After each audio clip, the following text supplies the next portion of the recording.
On our 13th marriage anniversary, my husband pushed me into the sea and took my property. He thought I'd never return. But 3 months later, I walked into his second marriage, leaving everyone stunned.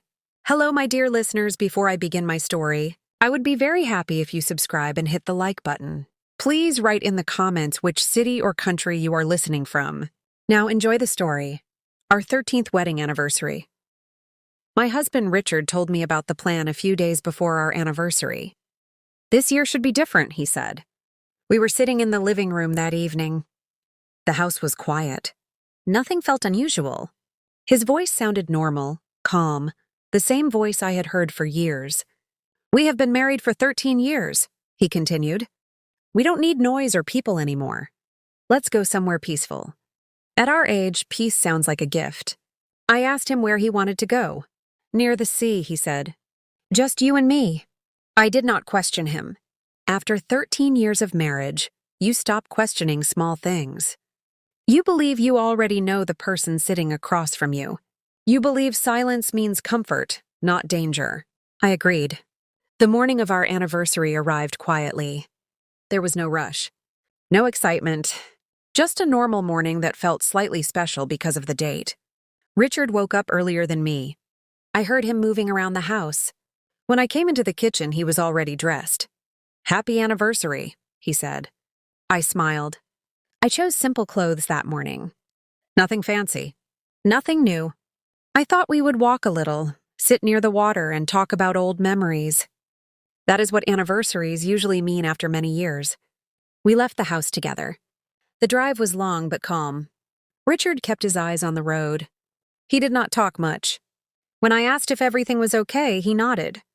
I just want today to be quiet, he said. As we drove farther, the city slowly disappeared. The road became open. Trees replaced buildings. The air felt cleaner. I remember thinking how nice it was to leave everything behind, even for one day.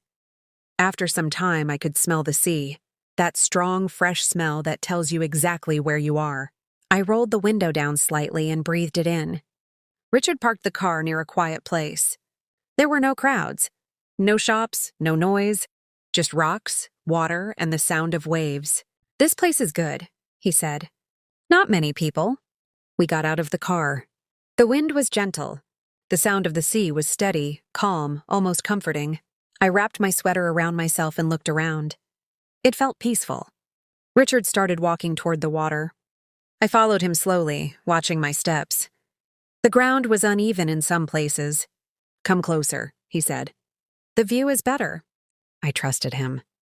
We stood near the edge, looking at the sea. The water moved in a slow rhythm. Waves came and went like quiet breathing. For a moment, we stood there without speaking. 13 years of marriage passed through my mind. Ordinary days, shared meals, quiet evenings, life that felt settled and familiar. I thought this anniversary was about remembering those years.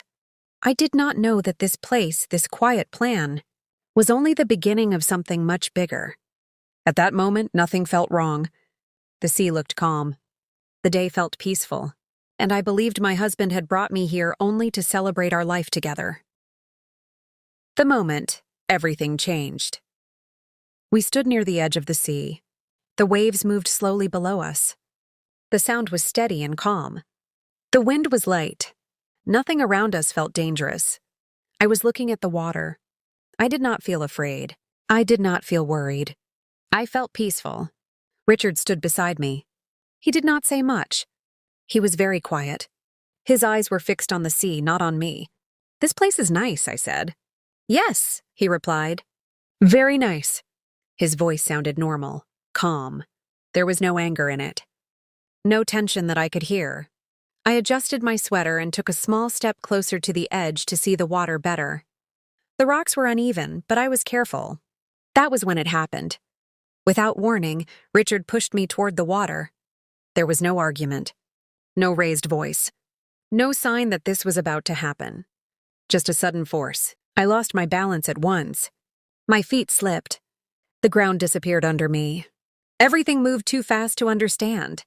For a second, my mind could not accept it. Did he really do this? I felt his hands clearly. This was not an accident. This was not a mistake. As my body moved forward, one clear thought came into my mind. He believes I will never come back. Richard did not reach for me. He did not call my name. He stood where he was. In that moment, I understood something very important. This was planned. He had brought me to a quiet place. He had chosen a time with no people around. He had waited for the right moment. As I fell toward the water, fear did not take over right away. What I felt first was shock. Shock that the man I trusted for 13 years had made this choice. Shock that a peaceful anniversary had turned into something I could never forget. The sound of the sea grew louder as I moved away from the edge. The sky shifted above me. Time felt strange, slow and fast at the same time. In Richard's mind, this was the end. He believed the sea would take me away. He believed I would never return. That belief was clear in the way he did nothing to stop what he had started. Everything that came after this moment would change my life. But at that edge, in that single second, only one truth mattered. My husband had decided that I should not come back. What he never knew about me. When I fell into the water, everything went quiet for a moment. Richard believed this was the end for me. He believed I would not return. He believed the sea would finish what he started. But there was one thing he never knew about me. I know how to swim. I did not panic. I did not scream. I focused on staying calm. I moved my arms and legs slowly and carefully. I did not fight the water. I worked with it. I kept my breathing steady and my mind clear. The water was strong, but it was not stronger than my will to live. I swam step by step, moment by moment. I did not think about Richard. I did not think about the past. I thought only about reaching safety. After some time, I felt the water change. It became calmer. I knew I was getting closer to land. Soon my feet touched the ground. I stood up slowly and walked out of the water. My clothes were wet and my body felt tired, but I was alive. I had reached the other side of the sea safely. Richard did not know this. In his mind, I was already gone. He believed he would never see me again. I stayed quiet. I did not go back to him. I did not call out. I understood something very clearly in that moment.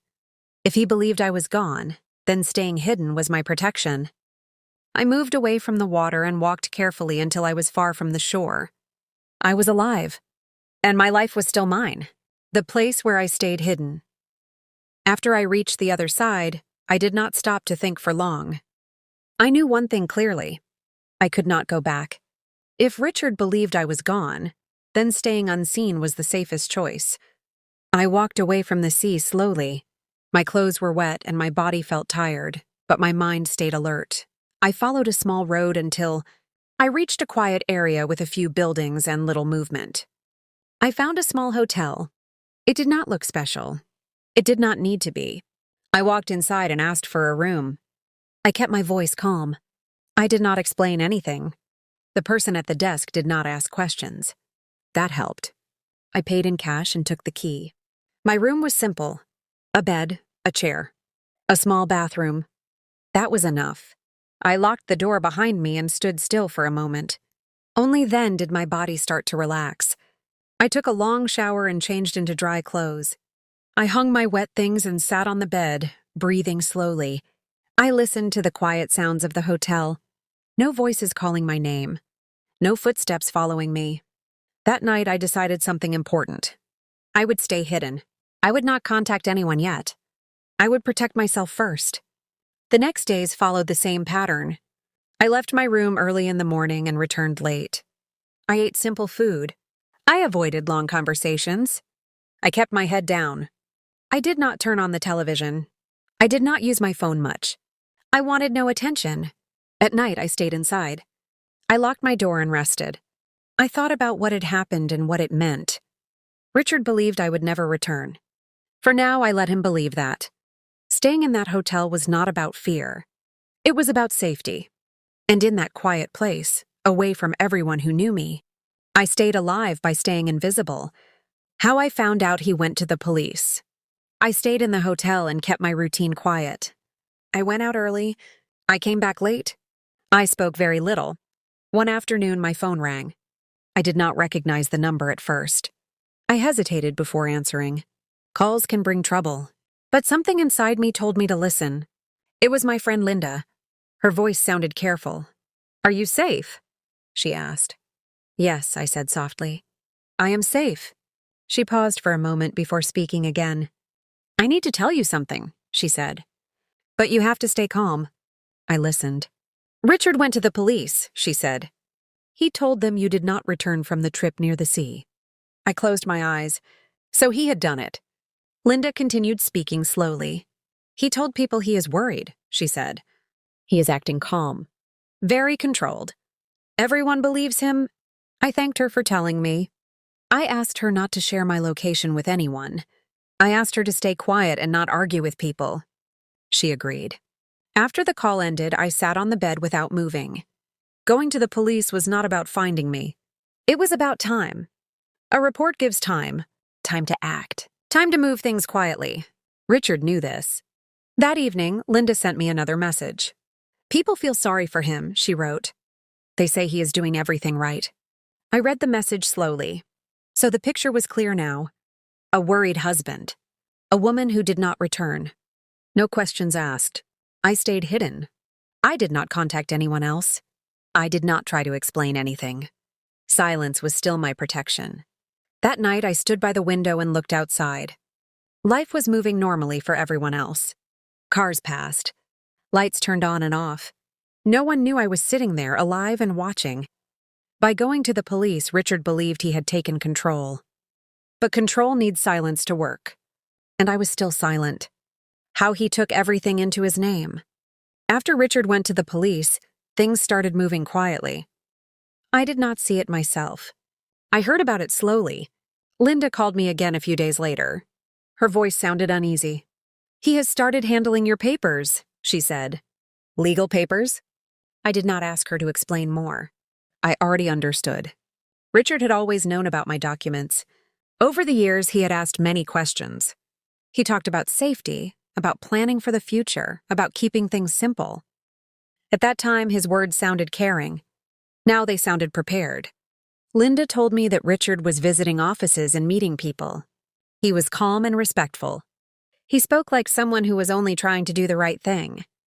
People believed him. They believed he was acting responsibly because I was not there to speak for myself. Using legal documents, Richard transferred my property into his name.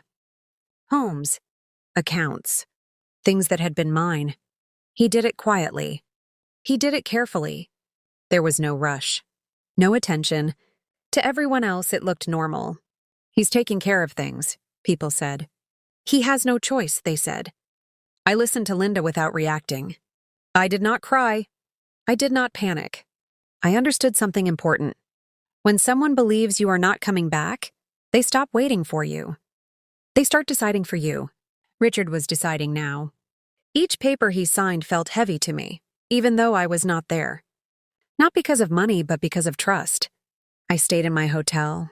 I did not call any office. I did not try to stop him yet. Stopping him too early would bring questions. Questions would bring attention.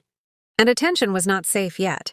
That night, I sat quietly and thought about everything he was doing. Richard believed the documents made him safe. He believed papers were stronger than truth.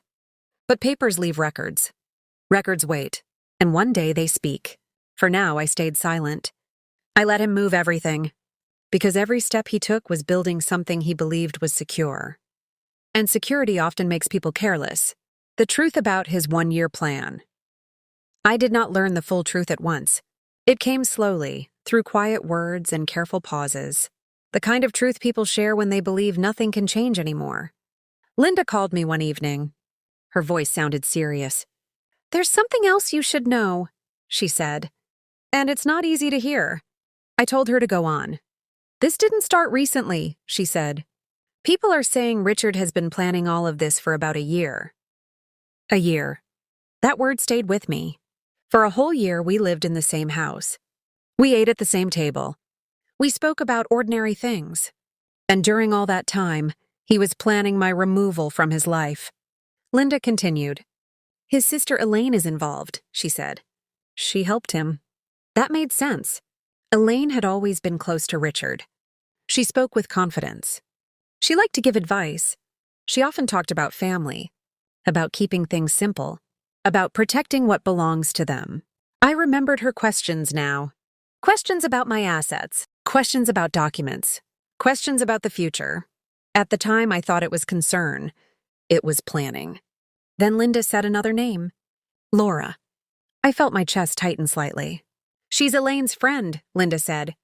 Richard has been seeing her for about 5 months. 5 months. While I was still his wife. While anniversaries were being planned. While trust was being used against me. Richard had been living 2 lives at the same time. One life with me, quiet, familiar, stable. Another life with Laura, hidden, hopeful, waiting. Elaine had brought them together. She had helped him think through everything. She had helped him believe that once the property was secured, he could start over freely. I did not feel anger when I heard this. I felt clarity. This explained everything. The careful timing, the calm behavior, the confidence after I disappeared. Nothing had been rushed. The sea was not the beginning. It was the final step. Richard needed one thing to move forward with Laura. Freedom. And he believed my absence would give it to him. I stayed silent after the call. I sat on the edge of my bed and let the truth settle. A year of planning means intention. It means choices made again and again without doubt. Richard had chosen this path long before that anniversary day. I did not confront Elaine. I did not contact Laura. I did not reach out to Richard. Knowing the truth did not mean it was time to speak. Not yet. People who believe their plan is working become comfortable. They talk more. They relax. They stop watching their steps. That comfort was important.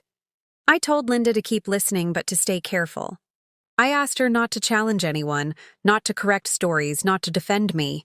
Let them believe what they want, I said. Because belief makes people careless. That night, I lay down and looked at the ceiling. I thought about trust. Trust is not broken in one moment. It is used slowly, quietly, until there is nothing left. Richard had used mine for a year. But now I was the one watching. And watching gives power. When they began planning the wedding. After the property was moved into Richard's name, his behavior changed. Not loudly, not suddenly, but clearly. Linda noticed it first. She called me one afternoon and spoke in a low voice. "They're not hiding anymore," she said. "Richard and Laura." I listened. "He looks relaxed now," she continued. "Like a weight is gone." That told me everything. The papers were done. The waiting was over. Richard believed the hardest part of his plan was behind him. Linda told me that Richard and Laura started visiting the church quietly. At first, there were no announcements, no invitations, just conversations, meetings, careful, planning that looked innocent from the outside. "They're talking about dates," Linda said. "About arrangements." Arrangements meant confidence. People only plan celebrations when they believe nothing will stop them. Elaine was with them often. She spoke to people easily. She answered questions before anyone could ask too much. She guided the process the way she always did, calmly, firmly, like someone protecting a shared decision. Linda described it simply. "They look like they already belong together," she said. I stayed quiet on the phone. I imagined Richard standing inside the church, speaking politely, acting respectful. I imagined Laura listening closely, nodding, smiling softly. I imagined Elaine watching everything carefully, making sure it looked right. Appearances mattered to them. Richard wanted the wedding to look clean, respectable, like a new beginning that no one should question. People began to talk. Not openly yet, but softly. "He's moving on. He deserves happiness. He has suffered enough." Those words reached me through Linda's careful updates. I felt no anger. I felt distance. My life was being rewritten without me, and they believed I would never step back into it. I did not interrupt their plans. I did not contact anyone. I stayed in my hotel room, listening, thinking, and letting time do its work. Linda mentioned that they had chosen a church they knew well, a place people trusted, a place that made everything feel proper. "They want it to look right," she said. Of course they did. They were building a future on the belief that the past was closed. Richard became more open during this time. He spoke freely about starting over, about a new chapter, about leaving pain behind. People listened. People believed him. That belief made him comfortable. Comfort makes people careless. One evening, Linda sent me a short message. They picked the date.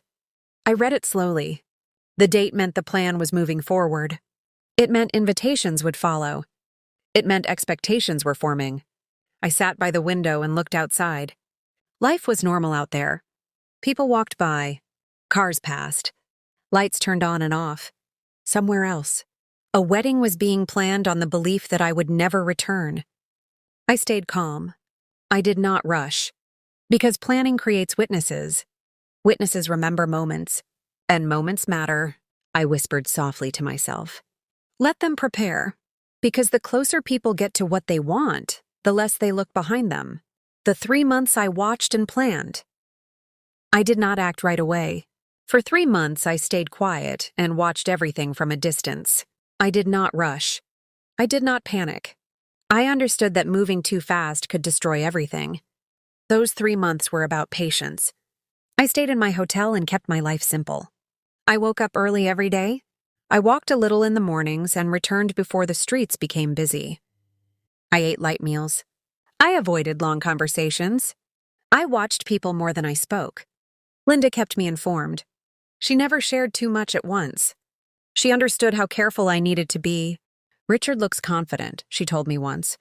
Elaine is always with him, she said another time. Laura is quiet but comfortable, she added. Comfort told me a lot. People who feel safe stop being careful.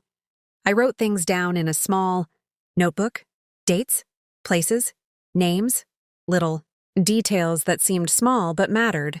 I treated every piece of information like it was important. Near the end of the first month, I made a serious decision. I needed a lawyer. Not just any lawyer. An experienced one. Someone calm, someone patient, someone who understood timing. I contacted him quietly. I did not tell him where I was. I told him only what he needed to know at first. When we spoke, I stayed calm and clear. I told him about the anniversary plan. I told him about the push near the sea. I told him how I stayed hidden. I told him about the police report and the property transfers. He listened carefully. When I finished, he said something that stayed with me. You were right to wait. Waiting allowed proof to grow. Waiting allowed patterns to form. Waiting allowed people to reveal themselves. For the next 2 months, we worked slowly and carefully. I shared documents when needed. I shared dates. I shared names. I did not rush him, and he did not rush me. Everything moved step by step. Richard continued his life freely during this time. Wedding plans moved forward. People spoke kindly about him. No one questioned his story. That helped me. The more comfortable he became, the stronger my position grew. By the end of the 3rd month, everything was ready. The wedding date was set. The church was prepared. Guests were expected. My lawyer called me one evening. We are ready, he said. I held the phone and took a deep breath. Not yet, I replied. The timing must be perfect. He understood. The right moment matters. That night, I packed a small bag. Not in fear. Not in anger. In control. For 3 months, I had watched silently while others decided my future. Now the waiting was almost over. The day I appeared at the church, the wedding day arrived quietly. I did not feel rushed. I did not feel nervous. I woke up early and sat by the window for a long time. The morning light was soft. The street below looked normal, like any other day. People walked past without knowing what this day meant to me. I dressed simply. No bright colors. No heavy jewelry. I wanted my presence to be calm, not dramatic. When I reached the church, guests were already arriving. Cars lined the street. Soft music could be heard from inside. Flowers were placed near the entrance. Everything looked prepared and respectful. I stopped for a moment before going in. I took a slow breath. Then I walked inside. At first, no one noticed me. People were smiling, talking quietly, waiting for the ceremony to begin. I walked slowly down the aisle, keeping my eyes forward. Then someone looked at me closely. Her smile faded. She leaned toward the person next to her and whispered something. Another person turned. Then another. The quiet spread slowly through the room. Richard was standing near the front. He was smiling. When he turned and saw me, his smile disappeared. He froze. For a few seconds, he did not move. His face changed, like his mind was trying to understand something impossible. I stopped a short distance from him. "I am here," I said softly. No anger. No shouting. Just truth. The church became completely silent. Elaine stood up quickly. Her chair made a loud sound against the floor. "This should not be happening," she said. "You should not be here." I looked at her calmly. "I never left," I said. Laura stepped back slightly. She looked down and held her hands together. She did not say a word. People around us whispered. Some stood up. Some stayed frozen in their seats. No one knew what to do. Richard tried to speak. "Please," he said quietly. "Let's talk." I met his eyes. "There is nothing left to talk about." I took out my phone. "I am calling my lawyer," I said calmly. That sentence changed the air in the room. This was no longer a celebration. This was no longer a plan. This was reality. I stood there quietly, knowing that the moment they believed would never come had arrived. I was not there to stop a wedding. I was there to return to my life.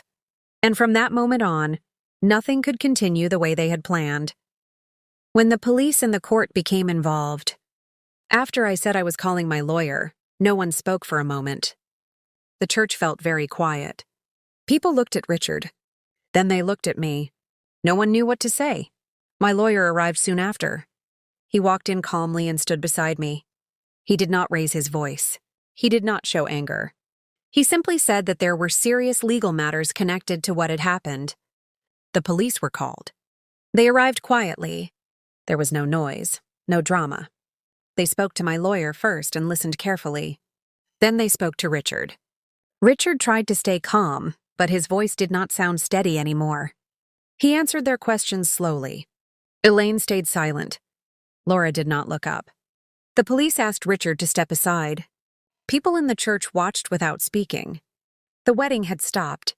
No one celebrated. No one argued. Everything felt heavy and still. Later that day, statements were taken. I spoke when I was asked. I spoke clearly. I spoke slowly. I told them about the anniversary trip. I told them about being pushed near the sea. I told them why I stayed hidden. I did not add emotion. I only shared facts. My lawyer showed documents. He showed dates and records. He showed how my property was moved while I was not there to protect myself. The police listened carefully. After that, the case moved to court. Court was not loud. It was quiet and serious. I sat there calmly while everything was explained step by step. My lawyer spoke for me. Richard was asked questions. His answers were careful now, not confident. This was no longer about stories or feelings. This was about actions. When the day ended, I walked out slowly. I felt tired but steady. The process had started and it could not be stopped. I knew the next step would decide everything. What I chose after the court spoke. The court took its time. Nothing moved fast. Nothing was rushed. I sat quietly through the days of hearings. I listened. I watched. I let my lawyer speak when it was needed. I answered questions calmly when they were asked. The truth did not need loud words. It only needed space. When the decision finally came, the room was quiet. The judge spoke clearly and slowly. My property was returned to my name. Everything that had been taken while I was silent came back to me.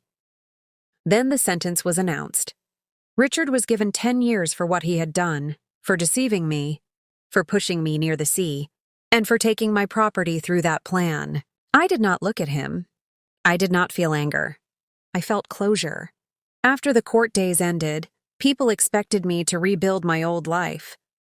They thought I would return to the same places, the same routines, the same goals. But I did not want my old life back. I wanted peace. So I made a choice that surprised many people. I donated all of my property to a foundation that works to protect women. Women who are quiet, vulnerable, and often ignored. Women who need safety more than sympathy. I did not do this out of pain. I did it out of clarity. The foundation did not ask me many questions. They only asked how I wanted to help. That felt right to me. After that, I moved to a small, quiet place. Nothing fancy. Nothing heavy. I wake up early now. I drink my tea slowly. I watch the morning light change outside my window. I live without explaining myself to anyone. Sometimes I think about the sea, not with fear, with understanding, because it showed me something important. At this stage of life, I have learned this. Silence can protect you. Patience can save you. And choosing peace is the strongest decision you can make. I do not carry anger with me. I carry wisdom. And every morning I wake up knowing one simple truth. My life belongs to me.